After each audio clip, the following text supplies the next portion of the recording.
Hi good morning. അപ്പോൾ നമ്മുടെ ഇന്നത്തെ റെസിപ്പി എന്ന് പറയുന്നത് നമ്മുടെ ബ്രേക്ക്ഫാസ്റ്റിന് സൈഡ് ഡിഷായിട്ട് കഴിക്കാൻ പറ്റിയ നല്ലൊരു അടിപൊളി സ്റ്റൂ ആണ് കേട്ടോ. നമ്മുടെ ഗ്രീൻ പീസ് ഉപയോഗിച്ചാണ് നമ്മൾ ഈ ഒരു സ്റ്റൂ തയ്യാറാക്കുന്നത്. അപ്പോൾ നിങ്ങൾ ഗ്രീൻ പീസ് ഉപയോഗിച്ച് സ്റ്റൂ തയ്യാറാക്കിയിട്ടില്ലെങ്കിൽ അടുത്ത ദിവസം തന്നെ തയ്യാറാക്കിയിട്ട് എനിക്കൊന്ന് ഫീഡ്ബാക്ക് തരണേ, എങ്ങനെയുണ്ടായിരുന്നു ഈ ഒരു ഗ്രീൻ പീസ് സ്റ്റൂവിൻ്റെ റെസിപ്പി എന്നുള്ളത്. അപ്പോൾ നമുക്ക് എങ്ങനെയാണ് ഗ്രീൻ പീസ് സ്റ്റൂ തയ്യാറാക്കുന്നത് നോക്കാം. നമുക്ക് നമ്മുടെ ഇൻഗ്രീഡിയൻസ് നോക്കാം. ഞാനിപ്പോൾ 1 കപ്പ് ഗ്രീൻ പീസ് ഓവർനൈറ്റ് വെള്ളത്തിൽ സോക്ക് ചെയ്തെടുത്തിട്ടുണ്ട്. നിങ്ങൾ മിനിമം 8 മണിക്കൂറെങ്കിലും വെള്ളത്തിൽ സോക്ക് ചെയ്തെടുക്കുക. അതിലേക്കായിട്ട് 2 ചെറിയ സവോള ക്യൂബ്സ് ആയിട്ട് കട്ട് ചെയ്തെടുത്തിട്ടുണ്ട്. ഈ ഒരു വലിപ്പത്തിൽ ക്യൂബ്സ് ആയിട്ട് കട്ട് ചെയ്തെടുത്തിട്ടുണ്ട്. പിന്നെ നമ്മുടെ ക്യാരറ്റ് റൗണ്ടിൽ കട്ട് ചെയ്തെടുത്തിട്ടുണ്ട്, കുറച്ച് തിക്നെസ്സോടുകൂടി റൗണ്ടിൽ കട്ട് ചെയ്തെടുത്തിട്ടുണ്ട്. ഒരു ക്യാപ്സിക്കത്തിൻ്റെ പകുതി ഈ ഒരു വലിപ്പത്തിൽ കട്ട് ചെയ്തെടുത്തിട്ടുണ്ട്. ഇത് രണ്ടും ഓപ്ഷണലാണ്. നിങ്ങൾക്ക് കറിയിൽ ചേർക്കാൻ താല്പര്യമുണ്ടെങ്കിൽ ചേർക്കാം, ഇല്ലെങ്കിൽ ഗ്രീൻ പീസ് മാത്രം മതി കേട്ടോ. ഗ്രീൻ പീസ് മാത്രം ഉപയോഗിച്ചിട്ട് നമുക്ക് ഈ ഒരു കറി ചെയ്യാം. ഇല്ലെങ്കിൽ ഇതുപോലെ 2-3 വെജിറ്റബിൾസ് യൂസ് ചെയ്തിട്ടും ചെയ്യാം. 2-3 വെജിറ്റബിൾസ് യൂസ് ചെയ്തിട്ട് ചെയ്യുമ്പോൾ നമ്മുടെ കറി കാണാനൊരു ഭംഗി ഉണ്ടാവുകയും ചെയ്യും. അതുപോലെ തന്നെ കഴിക്കുമ്പോൾ ആ ഒരു വെജിറ്റബിൾസിൻ്റെ ഗുണം നമുക്ക് കിട്ടുകയും ചെയ്യും. അതുകൊണ്ടാണ് നമ്മൾ വെജിറ്റബിൾസും കൂടി ചേർക്കുന്നത്.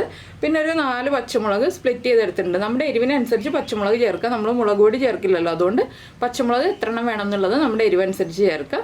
പിന്നെ വേണ്ടത് തേങ്ങയുടെ 2-ാം പാലും 1-ാം പാലും ആണ്. പിന്നെ കുറച്ച് സ്പൈസസ്, നമ്മുടെ വീട്ടിലുള്ള സ്പൈസസ് തന്നെയാണ് വേണ്ടത്. അപ്പോൾ നമുക്ക് നമ്മുടെ കറി റെഡിയാക്കാൻ തുടങ്ങാം. ഒരു കുക്കർ എടുക്കുക. അപ്പോൾ നമ്മൾ കുക്കറിലേക്ക് വെളിച്ചെണ്ണ ഒഴിച്ചിട്ട് വെളിച്ചെണ്ണ ചൂടായി വന്നിട്ടുണ്ട്. നമുക്കിതിലേക്ക് നമ്മുടെ ഹോൾ സ്പൈസസ്, അതായത് 2 പീസ് പട്ട, പിന്നെ ഒരു 4 ഗ്രാമ്പു, പിന്നെ ഞാൻ എടുത്തിരിക്കുന്നത് 4 ഏലക്കയാണ്. ഏലക്കയുടെ ഫ്ലേവർ താല്പര്യം അധികം ഇല്ലാന്നുണ്ടെങ്കിൽ 2 ഏലക്ക ഇട്ടാൽ മതി. ഇത്രയും ചേർത്തിട്ട് നന്നായിട്ടൊന്ന് ഇളക്കി കൊടുക്കുക. ഇതിലേക്ക് നമ്മൾ കട്ട് ചെയ്ത് വെച്ചിരിക്കുന്ന വെജിറ്റബിൾസ് എല്ലാം ചേർത്ത് കൊടുക്കുക. ക്യാപ്സിക്കം മാത്രം ലാസ്റ്റ് ചേർക്കുക, ഇപ്പോൾ ചേർക്കരുത്.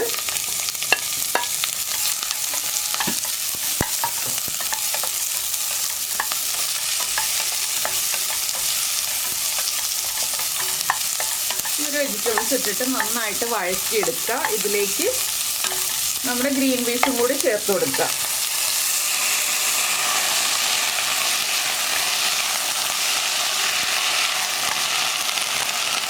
ഗ്രീൻ പീസും കൂടി ചേർത്ത് നന്നായിട്ട് വഴറ്റിയെടുക്കുക. ഇനി ഇതിലേക്ക് ഈ ഒരു വെജിറ്റബിൾസിനും ഗ്രീൻ പീസിനും ഒക്കെ ആവശ്യമായിട്ടുള്ള ഉപ്പ് ചേർത്ത് കൊടുക്കുക. നമുക്ക് ജിഞ്ചർ ഗാർലിക് പേസ്റ്റ് ആണ് ചേർക്കേണ്ടതെങ്കിൽ ഇപ്പോൾ ചേർക്കാം കേട്ടോ. ജിഞ്ചർ ഗാർലിക് പേസ്റ്റ് നമ്മൾ ഇഞ്ചി വെളുത്തുള്ളിയാണ് ചേർക്കുന്നതെങ്കിൽ പട്ട ഗ്രാമ്പോ ഏലക്കയൊക്കെ ചേർത്തില്ലേ, അപ്പോൾ ഇഞ്ചി വെളുത്തുള്ളി ചതച്ചത് ചേർത്ത് കൊടുക്കുക. ഞാനിപ്പോൾ ജിഞ്ചർ ഗാർലിക് പേസ്റ്റ് ആണ് ചേർക്കാൻ പോകുന്നത്, അതുകൊണ്ട് ഇപ്പോഴാണ് ചേർക്കാൻ പോകുന്നത്. അപ്പോൾ ഞാനിതിലേക്ക് ആദ്യം ഉപ്പ് ചേർക്കട്ടെ.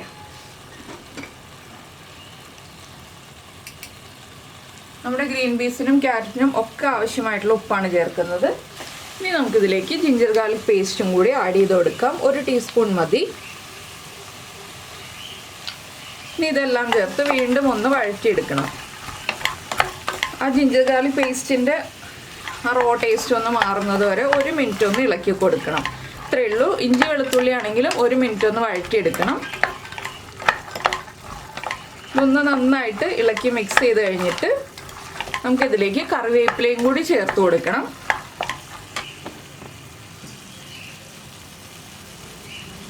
ഒരു തണ്ട് കറിവേപ്പില.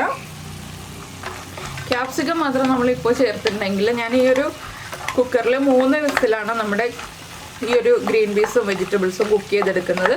അപ്പോൾ ക്യാപ്സിക്കം വല്ലാതെ ഓവർ കുക്കായി പോകും. അതുകൊണ്ടാണ് ക്യാപ്സിക്കം നമുക്ക് ലാസ്റ്റ് ചേർക്കാമെന്ന് പറയുന്നത്. അപ്പോൾ ക്യാപ്സിക്കം മാത്രം ലാസ്റ്റ് ചേർത്തെടുക്കുക. നമ്മൾ ഏത് കുക്കറിലാണ് കുക്ക് ചെയ്തെടുക്കുന്നതെങ്കിലും നമ്മുടെ കയ്യിലുള്ള ഗ്രീൻ പീസിൻ്റെ കുക്കിംഗ് ടൈം 1 വിസിലിൽ കുക്കാവുന്നതാണെങ്കിലും ക്യാപ്സിക്കം നിങ്ങൾ കറിയിൽ ചേർക്കുന്നുണ്ടെങ്കിൽ ഏറ്റവും അവസാനം തിളപ്പിച്ച് എടുക്കുക. അത്രയേ ഉള്ളൂ. അപ്പോൾ ഇനി നമുക്ക് ജിഞ്ചർ ഗാർലിക് പേസ്റ്റിൻ്റെ ആ ഒരു റോ ടേസ്റ്റൊക്കെ മാറി വരുന്നുണ്ട്. ഇനിയിപ്പോൾ നമുക്കിതിലേക്ക് തേങ്ങയുടെ 2-ാം പാല് ചേർത്ത് കൊടുക്കുക. 2-ാം പാലിൽ തന്നെ വേവിക്കണം. 2-ാം പാലിന് തിക്നെസ് കൂടുതലാണെങ്കിൽ മാത്രം നമുക്ക് കുറച്ച് വെള്ളവും കൂടി ചേർത്ത് വേവിച്ചെടുക്കാം.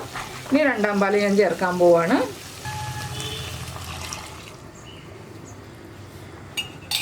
ഒന്നര കപ്പ് 2-ാം പാല് ചേർത്തിട്ടുണ്ട്. ഇതൊന്ന് ഇളക്കി കൊടുത്തിട്ട് നമുക്ക് ഒരു 3 വിസിൽ വരുന്നത് വരെ ചെറിയ ബർണറിൽ ഹൈ ഫ്ലെയിമിൽ വെച്ച് വേവിക്കാം. ചെറിയ ബർണറായിരിക്കണം. വലിയ ബർണറിലാണെങ്കിൽ മീഡിയം ഫ്ലെയിമിൽ വെച്ച് വേവിക്കാം. ഹൈ ഫ്ലെയിമിൽ വെച്ച് വേവിക്കരുത്. അപ്പോൾ ഞാനിത് അടച്ചു വെച്ച് വേവിക്കട്ടെ. ഒരു 3 വിസിൽ വന്നു കഴിഞ്ഞിട്ട് നമുക്ക് ബാക്കിയുള്ള കാര്യങ്ങൾ ചെയ്യാം. അപ്പോൾ നമ്മുടെ കുക്കർ 3 വിസിൽ വന്നതിന് ശേഷം കംപ്ലീറ്റ് പ്രഷർ പോയിട്ടുണ്ട്. നമുക്ക് തുറക്കാം. നമ്മുടെ വെജിറ്റബിൾസൊക്കെ നന്നായിട്ട് കുക്കായി വന്നിട്ടുണ്ട്. ഇനി നമുക്കിതിലേക്ക് ചേർക്കാനുള്ളത് ക്യാപ്സിക്കമാണ്. അപ്പോൾ കുറച്ച് തേങ്ങാപ്പാലൊക്കെ ബാക്കിയുണ്ട്. ഞാനിതിലേക്ക് ക്യാപ്സിക്കവും കൂടി ചേർത്തിട്ട് ഒന്നുകൂടി തിളപ്പിച്ചെടുക്കാൻ പോവാണ്. ഇപ്പോൾ തന്നെ നല്ലൊരു സ്റ്റൂവിൻ്റെ സ്മെല്ലൊക്കെ വരുന്നുണ്ട് കേട്ടോ. ഈ ക്യാപ്സിക്കം ഓവർ കുക്കായിപ്പോണ്ട. നിങ്ങൾക്ക് നന്നായിട്ട് കുക്കാവണമെന്നുണ്ടെങ്കിൽ ഒരു 4 മിനിറ്റ് വരെ തിളപ്പിക്കുക. ഞാനപ്പോൾ ഒരുപാട് ഓവർ കുക്ക് ചെയ്തെടുക്കുന്നില്ല. എനിക്ക് ഒരുപാട് ക്യാപ്സിക്കം തിളയ്ക്കുന്നത് ഇഷ്ടമല്ല. അതുകൊണ്ട് ഞാനൊരു 2 മിനിറ്റ് തിളപ്പിച്ചെടുക്കുന്നുള്ളൂ. ഈ ഒരു സമയത്ത് നമുക്കിതിലേക്ക് സാധാരണ നമ്മൾ എല്ലാ സ്റ്റൂവിലും ചേർക്കുന്ന പോലെ തന്നെ ഒരു 2 പിഞ്ച് പഞ്ചസാര ചേർത്ത് കൊടുക്കാം. എല്ലാ സ്റ്റൂവിലും പഞ്ചസാര ചേർക്കുമ്പോൾ ഒരു പ്രത്യേക ടേസ്റ്റാണ്. അപ്പോൾ 2 പിഞ്ച് പഞ്ചസാര. പിന്നെ നിങ്ങൾക്ക് നിർബന്ധമാണെങ്കിൽ മാത്രം 1/4 ടീസ്പൂൺ വരെ കുരുമുളക് പൊടി ചേർത്ത് കൊടുക്കാം കേട്ടോ. ഞാനിപ്പോൾ കുരുമുളക് പൊടി ചേർക്കുന്നില്ല. പകരം ചേർക്കുന്നത് 1/4 ടീസ്പൂൺ ഗരം മസാലയാണ്. 1/4 ടീസ്പൂണിൽ കൂടണ്ട. 1/4 ടീസ്പൂണിലും താഴെ ആയാലും കുഴപ്പമില്ല. 1/4 ടീസ്പൂണിൽ കൂടണ്ട. ഒരു 1/4 ടീസ്പൂൺ ഗരം മസാല പൊടി ചേർത്തിട്ടുണ്ട്. ഇനി ഇതും കൂടി ചേർത്ത് നന്നായിട്ട് ഇളക്കി ഈ ക്യാപ്സിക്കം ഒന്ന് കുക്കായി വരണം. ഓവറായിട്ട് കുക്കാവരുത്. ഒന്ന് കുക്കായി തുടങ്ങുമ്പോൾ നമുക്കിതിലേക്ക് ബാക്കിയുള്ള കാര്യങ്ങളൊക്കെ ആഡ് ചെയ്യാം. ഉപ്പ് ഒന്ന് ടേസ്റ്റ് ചെയ്ത് നോക്കുക. ഉപ്പ് കുറവാണെങ്കിൽ ഉപ്പ് ചേർത്ത് കൊടുക്കുക. അപ്പോൾ വളരെ സിമ്പിളാണ് നമ്മുടെ ഈ ഒരു ഗ്രീൻ പീസ് സ്റ്റ്യൂ എന്ന് പറയുന്ന റെസിപ്പി. നിങ്ങൾ ഇതുവരെ ഗ്രീൻ പീസ് സ്റ്റ്യൂ ഉണ്ടാക്കി നോക്കിയിട്ടില്ലെങ്കിൽ ഉറപ്പായിട്ടും ട്രൈ ചെയ്ത് നോക്കൂ. നമ്മൾ ക്യാരറ്റൊക്കെ ഇതുപോലെ തന്നെ ചേർക്കുമ്പോൾ ഉടഞ്ഞൊന്നും പോവില്ല കേട്ടോ. നമുക്ക് ക്യാരറ്റൊക്കെ കാണാനും കിട്ടും. നമ്മളിപ്പോൾ ഒരു ഫംഗ്ഷന് വേണ്ടി അല്ലെങ്കിൽ നമ്മുടെ വീട്ടിൽ ഗസ്റ്റിന് വേണ്ടിയൊക്കെ പ്രിപ്പയർ ചെയ്യുകയാണെങ്കിൽ ഇതുപോലെ തന്നെ നമുക്ക് ക്യാരറ്റൊക്കെ കിട്ടും. ഈ രീതിയിൽ കട്ട് ചെയ്യുകയാണെങ്കിൽ ഇതാണ് ഗുണം. അപ്പോൾ എന്തായാലും നിങ്ങൾ ഇതുവരെ ഉണ്ടാക്കി നോക്കിയിട്ടില്ലെങ്കിൽ ഉറപ്പായിട്ടും ട്രൈ ചെയ്ത് നോക്കിക്കോളൂ. നന്നായിട്ട് നമ്മുടെ അപ്പത്തിൻ്റെയും ബ്രെഡിൻ്റെയും ഇടിയപ്പത്തിൻ്റെയും ഒക്കെ കൂടെ നല്ലൊരു കോമ്പിനേഷനാണ്. അപ്പോൾ ഞാൻ ഒരുപാട് ഇളക്കി ഉടച്ച് കളയുന്നില്ല.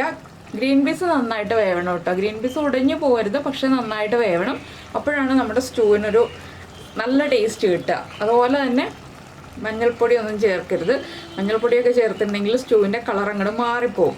അപ്പോൾ നന്നായിട്ട് ഒന്ന് തിളച്ച് വരുമ്പോൾ നമുക്കിനി നമ്മുടെ തേങ്ങയുടെ 1/4 പാലും ചേർക്കാം. അതുപോലെ മല്ലിയില കയ്യിലുണ്ടെങ്കിൽ കുറച്ച് മല്ലിയിലയും കൂടി ചേർക്കണം കേട്ടോ. മല്ലിയിലയും കൂടി ചേർക്കുമ്പോഴാണ് പെർഫെക്റ്റ് ആവുക.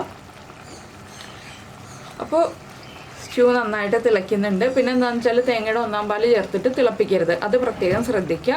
അതുപോലെ തന്നെ നമ്മുടെ ചാനൽ ആദ്യമായിട്ട് കാണുകയാണ്, നമ്മുടെ വീഡിയോ പ്രസൻറ്റ് ചെയ്യുന്ന രീതിയൊക്കെ ഇഷ്ടമായി എന്നുണ്ടെങ്കിൽ നമ്മുടെ ചാനലൊന്ന് സബ്സ്ക്രൈബ് ചെയ്ത് സപ്പോർട്ട് ചെയ്യണേ.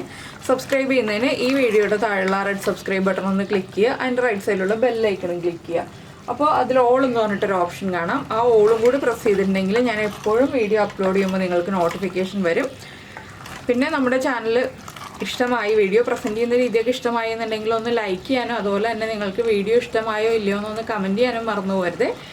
അപ്പോൾ ഇതാ ഞാനിപ്പോൾ ക്യാപ്സിക്കം ചേർത്തിട്ട് 2 മിനിറ്റായി. ഞാനിനി ഫ്ലെയിം ഓഫ് ചെയ്യാണ്. എരിവും ഉപ്പും എല്ലാം കറക്റ്റാണ്. ഇനി നമുക്കിതിലേക്ക് നമ്മൾ എടുത്ത് വെച്ചിരിക്കുന്ന തേങ്ങയുടെ 1/4 പാല്, ഞാനിപ്പോൾ കുറച്ച് ലൂസായിട്ടാണ് സ്റ്റൂ ചെയ്യുന്നത്, അതുകൊണ്ട് 1 കപ്പ് 1/4 പാൽ എടുത്തിട്ടുണ്ട്.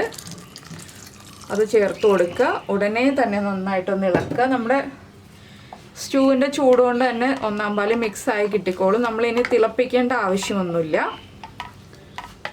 നല്ല അടിപൊളി സ്റ്റൂ റെഡി ആയി കഴിഞ്ഞു. വളരെ എളുപ്പം റെഡി ആയില്ലേ. നമ്മളിപ്പോൾ ഇടിയപ്പമൊക്കെ ഉണ്ടാക്കുകയാണ് അല്ലെങ്കിൽ അപ്പമൊക്കെ ഉണ്ടാക്കുകയാണെങ്കിൽ സൈഡിൽ ഈ ഒരു സ്റ്റൂവും കൂടി കുക്കറിൽ റെഡി ആക്കുകയാണെങ്കിൽ ഫാസ്റ്റായിട്ട് റെഡി ആയി കിട്ടും. അപ്പോൾ നിങ്ങൾ ഗ്രീൻ പീസ് സ്റ്റൂ ഉണ്ടാക്കിയിട്ടില്ലെങ്കിൽ ഉറപ്പായിട്ട് ഉണ്ടാക്കിയിട്ട് കമൻറ്റ് ചെയ്യണം കേട്ടോ എങ്ങനെയുണ്ടെന്നുള്ളത്. പിന്നെ ഇതിലേക്ക് ലാസ്റ്റ് നമുക്ക് മല്ലിയിലയും കൂടി ചേർത്ത് ഗാർണിഷ് ചെയ്യാം. അത്രയേ ഉള്ളൂ പരിപാടി. അപ്പോൾ എല്ലാവരും ട്രൈ ചെയ്ത് നോക്കുമെന്ന് വിചാരിക്കുന്നു. നമുക്ക് നമ്മുടെ അടുത്തൊരു റെസിപ്പിയുമായിട്ട് വീണ്ടും കാണാം.